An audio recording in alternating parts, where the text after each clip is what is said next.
Coming up on We Talk News this week, the United Nations annual report on drug use concludes that cannabis is the most used drug in the world. Over 220 million people around the world are getting high. So, what's going on with legalization in the U.S.? Well, more of the same as the U.S. DEA gets a letter from a Tennessee congressman urging the DEA to deschedule, not reschedule, the plant. Meanwhile, other states are lining up to become the 25th state to legalize adult use, including Pennsylvania, Wisconsin, and yes, even Kentucky. Plus, faulty tests from labs continue to force shutdowns and takeovers in a handful of legal states, including California. And NORML reports that 2.3 million records of nonviolent cannabis offenders have been expunged or sealed since 2018. Missouri, California, Illinois, New Jersey, and New York are the most active states to right these past wrongs. All that, plus coast-to-coast cannabis reports on We Talk News with Alaina Pinto. Next!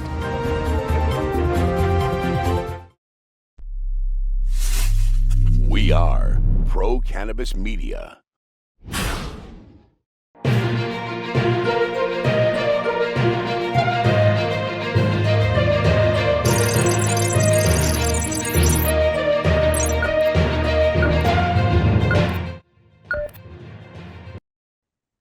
Hi, everyone. Welcome to Weed Talk News, Pro-Cannabis Media's weekly roundup of cannabis news from the U.S. and around the world. I'm Alaina Pinto. So guess what medicine is the most used in the world? If you guessed cannabis, then roll one up and enjoy it. You will not be alone. In fact, in that UN report, over 220 million people use cannabis, a number that continues to climb year over year. The most surprising conclusion reached from this world report on drug use for the UN is that the plant's use is no longer a male-dominant activity. The percentage of women using cannabis is up to 42%, while male use goes down from 70% to 58%. Of course, the big question that follows those stats, why is it still illegal? Especially when you look at the results from that same study that found opioid use continues to climb, especially here in the United States. And that's where 70% of overdose deaths are caused by the opioids. But according to the Controlled Substances Act in the US, cannabis has no medicinal value as a Schedule I drug. Last week, the DEA made sure that the country knows that they will have the final say on where cannabis will end up if it gets rescheduled at all.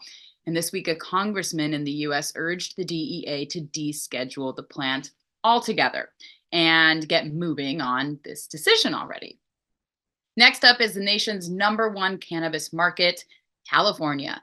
That state continues to try to right some of the regulations of the past that have croaked many in that industry in the state. One of the biggest things that is going on in the Golden State is the problem with lab testing and the results that dictate the various cannabinoid percentages. Our California correspondent is LeVanna Vassau. I'm LeVanna Vassau from the Bay Sesh, reporting for PCM with this week's California report for We Talk News. Here's another example of why the Safe Banking Act has to move forward in Congress. In Oakland, this week, a cannabis delivery hub was targeted not once, but twice in the same night. The worst part of the story is that an Oakland police officer was shot and killed while responding to the second robbery at Peaks, an Oakland-based cannabis brand. The Embarcadero area of Oakland is one of the city's designated cannabis green zones. According to KTVU, robberies in 2023 are up by 25% and burglaries with a weapon up by 50% since 2022. Officer Tuan Lee was working undercover when he was shot. There is an ongoing investigation. Police have a suspect, but have not made any arrests. In other news, Catalyst Cannabis Company is suing the state again, this time over the CDTFA's emergency action and apparently optional excise tax on accessories and packaging. According to the Cannabis Business Times article from January 4th, the action adopted in November 2023 requires licensed dispensaries to collect the state's 15% excise tax on flower and cannabis products, such as concentrates, edibles, topicals, and also on what the department is now calling optional tangible personal property, or TPP, which includes things like batteries for vape pens and other accessories and packaging. The emergency regulatory action was approved December 15th, 2023 by the Office of Administrative Law and will remain in effect for 2 years. According to the CTTFA, the California's cannabis excise tax has provided nearly $3 billion in state revenue since the beginning of 2018. The DCC announced Thursday compliance with 6 more labs. This comes after California announced the standardizing of cannabis testing in November 2023, and by the new year, only 1/3 of the state's 37 licensed labs were found to be up to compliance.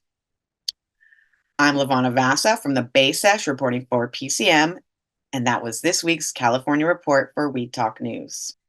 While an established cannabis market like California continues to try to manage the size and the challenging regulations that are attached to cannabis, some states can't even get their medical program off the ground. Case in point, Alabama. That's where 2 licensees are suing the Alabama Medical Cannabis Commission over what they claim is an improper influence over the licensing process. That commission is charged with distribution of those licenses, but once again, claims of bribes and favored handling of some applications have led to this lawsuit in that state. No such issue in Illinois, but they too have a legal question about the right to search people in cars when the smell of cannabis is present. Cannabis legalization news host Thomas Howard is our Illinois correspondent, and he sheds some light on this difficult issue. Hey, everybody. My name's Tom. You can find me over at Cannabis Legalization News, and I'm here with the Illinois report. Illinois legalized cannabis almost 5 years ago now in 2019. And in the Supreme Court, the case of People versus Molina is grinding its way at the trial court level. Before the appeal, the trial court found that the smell of marijuana no longer is probable cause to search a vehicle. But for some reason, the state of Illinois is still fighting this. And they say that it should be probable cause because you're only supposed to have cannabis in an odor-proof container in your car in Illinois, as if such a thing exists. Well, how will this turn out? We don't know yet. They had oral arguments. We hope to have an opinion on it later this year. Chief Justice Mary Jane Theis said that the central matter of the case was roadway safety. And she has a quote, "The concern here is the safety of the public driving down the highway and impaired drivers. We're concerned about drunk drivers and we're concerned about high drivers," making me think that she's kind of conflating cannabis with alcohol. They are completely different substances that impact your body in completely different ways. Either way, we will find out how this case is handled later on. So turn into a future episode of Weed Talk News. Back to you guys in the studio. Staying in the Midwest right now, the state of Wisconsin is trying to come up with a plan to start the framework for decriminalization with a medical program. The first bill to be discussed is very limited and will only open 5 dispensaries that will be run by the state. On top of that, they don't want any smokable flower to be sold. They're also limiting access to their proposed medical program to help those with chronic illnesses like cancer. If passed, it would be the most restrictive legal medical program in the country. But right next door to Wisconsin is Michigan, where that market continues to grow. But even there, the state has some restrictions to access. So here's Amie Carter with more. Hi everyone, I'm Amie Carter here with Michigan Weedsters for this week's Weed Talk News. As you can see, I'm gearing up for this Sunday's Lions game. This is the first time in history that Detroit has hosted a playoff game at Ford Field. Go Lions! In Michigan, cannabis operators are entering a new year after the state's industry hit $3 billion in sales last year. Unlike other legal cannabis markets that have seen declines, Michigan is the only state with a market growing at such a rapid rate. Though the hyper-competitive cannabis market races towards maturity, 2024 may bring relief to struggling operators through intriguing developments under discussion as winners and losers still emerge. This could also be the year the Michigan Cannabis Regulatory Agency, which regulates cannabis in our state, opens its own testing facility, a priority for Executive Director Brian Hanna since he took over in 2022. The independent lab would serve as a reference to help ensure the Michigan market remains free from THC inflation claims. Jaden's Law received national recognition this week on investigative TV. The program aired on more than 100 stations across the country. If you missed it, you can go to investigativetv.com. It is season 1, episode 54. That's all I have for you this week. My name is Amie Carter from Michigan Weedsters. I'm so happy to be reporting for Weed Talk News. Another Midwest state with a vibrant medical program is Arkansas. The Razorback State is celebrating a new annual record for sales with $283 million. December was the biggest month on record so far, with 25.6 million sold. Registered medical patients has increased as well, with 97,000 patients in that program, and that is up from 89,000 1 year ago. Arizona's market continues to explode for adult use sales, but it's the ownership groups who are making changes. Karen Black has more from Arizona. I'm Karen Black from Greenfinger Consulting with the Arizona Cannabis Report for Weed Talk News. I'll lead with a lady. Consensus Holdings appointed Arizona native Leah Siggety, formerly of Curaleaf, as Chief Operating Officer. The selection of a female for that key role seems to support a report from last fall that claims the percentage of women and minorities in executive positions in the cannabis industry has returned to pre-pandemic levels of 39% and 24%, respectively. There's trouble on the reservation. 2 members of the Navajo Nation, the majority of which is in Arizona, have been charged with illegally growing cannabis on tribal lands near Shiprock, New Mexico, which is about 25 miles east of the Arizona border. One of the men, Dene Benali, also had his facility operator license revoked by state officials for multiple alleged violations. Additionally, Mr. Benali is being sued by Chinese immigrants who claim they were forced to work on the illegal grow trimming flower.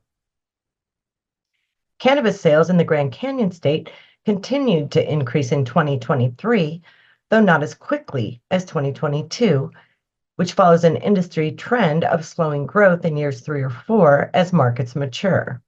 While medical sales continue to decline as a percentage of overall sales, they seem to have settled into a pattern of about a third of adult use sales month over month. And lastly, Phoenix-based Nirvana Center kicked off the new year by opening its 8th dispensary in the state, this one near downtown, just off of 7th Street.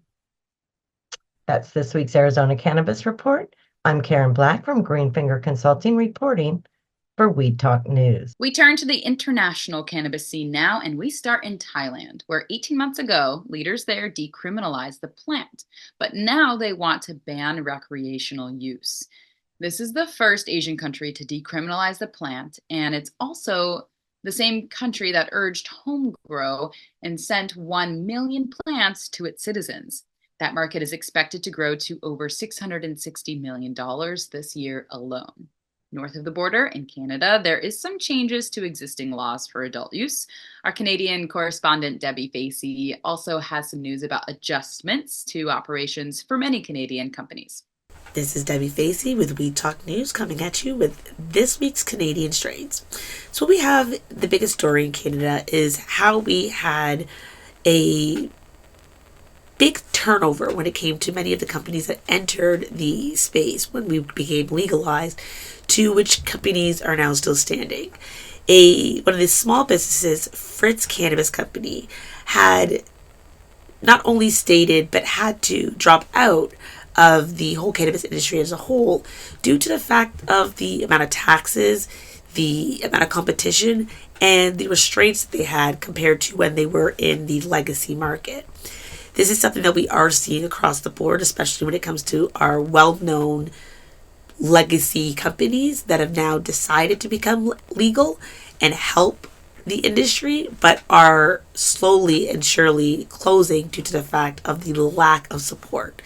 This is something that I will be hopefully and will be continuing to inform you guys about due to the fact that this is impacting us in Canada and many of the craft producers. Also, last but not least, Canada has decided to up the amount of stores that we have allowed for licensors and distributors and LPs. So High Tide has jumped on that. They have decided to maximize the number from 75 to 150 and 300 stores overall here in Canada. Let's see how that goes. This is Debi Facey with this week's Strains Within Canada. Peace. One of the first publicly traded companies in Canada is Tilray. And now they are restructuring their debt by getting into the alcohol industry. What impact did these moves have on their stock? That's why we have Doug Miller with his High on Wall Street report. I'm Doug Miller from High on Wall Street with this week's cannabis stock report for Weed Talk News. Tilray's stock's been falling this week because of their record quarter just was not enough. Tilray's revenue grew 34% year over year to $193.8 million, slightly below Wall Street's estimates of $195 million. Cannabis grew 35% to $67 million. Their beverage alcohol revenue climbed 117% to $47 million, and distribution net revenue rose 12% to $67 million. So what happened to the stock? It was at $2.40 just a few days ago, and now it's trading around $1.90, and it appears to be dipping some more. I'm watching for the bottom because the chart is setting up, and it's going to bounce really, really nice soon. So I'm keeping my eye on this one. And that's this week's Cannabis Stock Report. Reporting for Weed Talk News, I'm Doug Miller. Weed Talk News is sponsored by the Union Square Travel Agency, a new travel agency in New York City. This Union Square Travel Agency specializes in journeys of a different kind. They sell cannabis. Visit them at 13th and Broadway in New York City or log on to unionsquaretravelagency.com. Cannabis can impair concentration and coordination. Do not operate a vehicle or machinery under the influence of cannabis. Concerned about your cannabis use? Text HOPENY or call 1-877-8-HOPE-NY or visit oasas.ny.gov/Hopeline.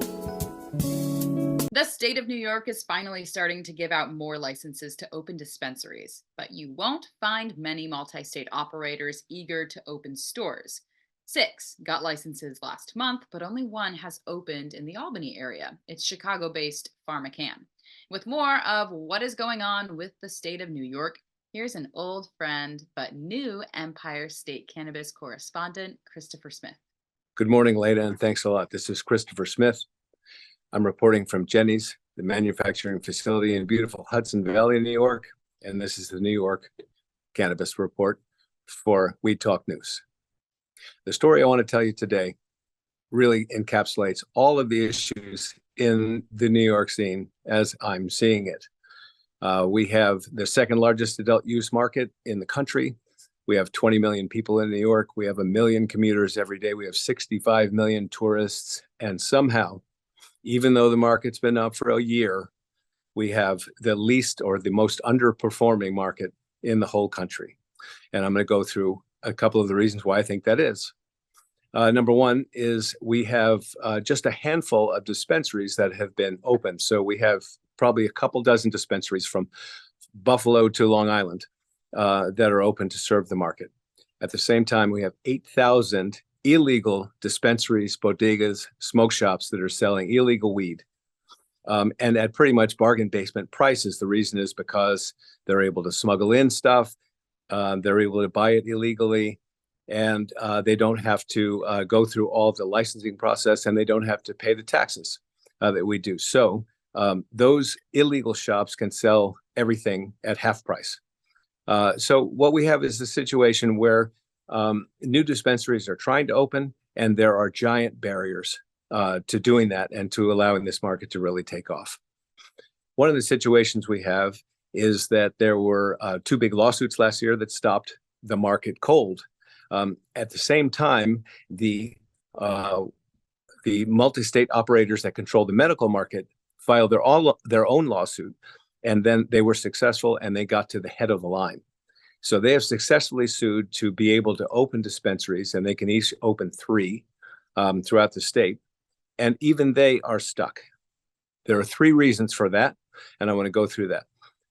First of all, one of these companies, PharmaCann, has gone through, has paid their fee, and is operating, but only 1 out of the 6.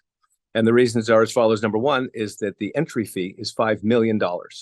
Now, a big company like that, if they're going to spend $5 million, they expect to make $50 million, and they're not going to invest that money unless they really see a market opportunity. Now, with 8,000 illegal stores selling everything at half price, they're all very hesitant to start. That's the first problem. The second problem being, of course, the giant amount of competition. And the third problem is that the Office of Cannabis Management, that's our state regulatory agency, cannot get itself together to actually approve the applications that are trying to go through. Just last month, there was an OCM meeting where 2 of these big MSOs had tried to apply for their license and tried to apply for approval. They could not get an agreement on the application, and so it failed. So the New York cannabis market is still in a state of real problem. It has way too few dispensaries, way too few access points for consumers to get good cannabis. And so New York is in a world of hurt. And hopefully we'll be able to turn that around. And hopefully my reporting over the next several weeks will reveal new alternatives and new innovations, hopefully. So I'm flipping it back to you, Alaina. Now that Missouri has become a $1 billion cannabis market, you have to wonder what the ceiling is there for sales. Well, our man in that state is Brandon Jones, and here's his Missouri Cannabis Report for this week. Hey, everybody. It's Brandon Jones with B Green Distribution with the Missouri Cannabis Report for Weed Talk News. And yes, it is frigid here in Kansas City, but us Chiefs fans, that's okay by us. We're bringing in the warm weather Dolphins. We're ready for it to be -5, whatever. Bring it on. We're used to the cold here. But back to cannabis news. So yes, Missouri did $1.3 billion. Yes, that's the big news last year. But a lot of the things, as you can imagine, have slipped through the cracks when it comes to legislation. So the Missouri legislation has 17 bills getting ready to be seen just this year already on the ballots to be seen. There's 10 in the House and 7 in the Senate, and they cover everything from probable cause of odor to transportation to selling of controlled substances. All sorts of different things are going to be changed and seen out in the legislation this year. And then another big change is actually how products are going to be coming to market. So one of the big things is now a lot of the processes are being changed. 4 major changes. First, the elimination of certain documentation requirements. So not all the stuff's going to have to be turned in pre-approval. You will have to have all of your documentation ready before obviously your product can go to market.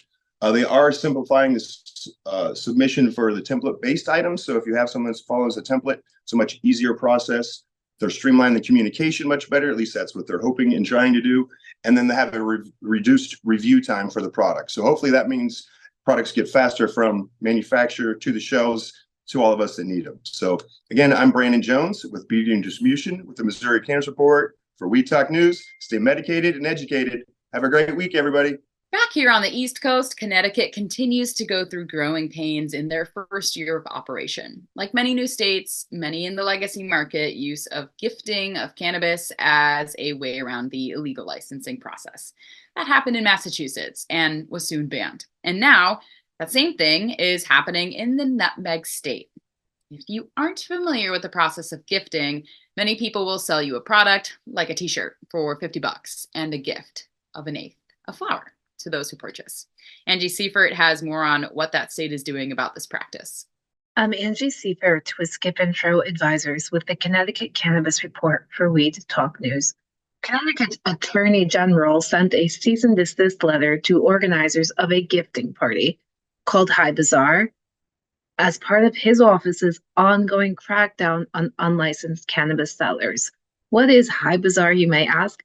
For $20 a ticket, attendees gain entry to buy cannabis accessories or other items and receive cannabis gifts on the side in an attempt to skirt the laws requiring sellers to have a license. Meanwhile, this event has been outlawed since 2022. We'll leave you with this. The AG has 3 pending enforcement actions and has secured judgments against 4 additional Connecticut retailers for selling Delta 8. The founders think they found a loophole, but now let's see if they oblige to the AG. Next, let's celebrate 1 year since adult use has hit the shelf. Some say the rollout has been a success. Critics argue that the overregulation has prevented the industry from growing as much as it may have. Further, tax revenue is lower than initially expected. Overregulation includes Connecticut shooting down a proposal done by a social equity licensee holder due to potential parking issues that have been being discussed for the past 6 months. Other issues are the lack of products and product diversity on shelf. Flour, as we all know, the #1 selling item, well, that isn't available every day. Yet, you will always find vapes and medical products on the shelf. Maybe I'm an optimist, but I do think it's part of the growing process. I'm Angie Seifert from the Skip Intro Advisors with the Connecticut Cannabis Report for Weed Talk News. Up next is Massachusetts, where a longtime medical dispensary in West Bridgewater has been given the okay to open as an adult use dual facility. Here's PCM founder Jimmy Young.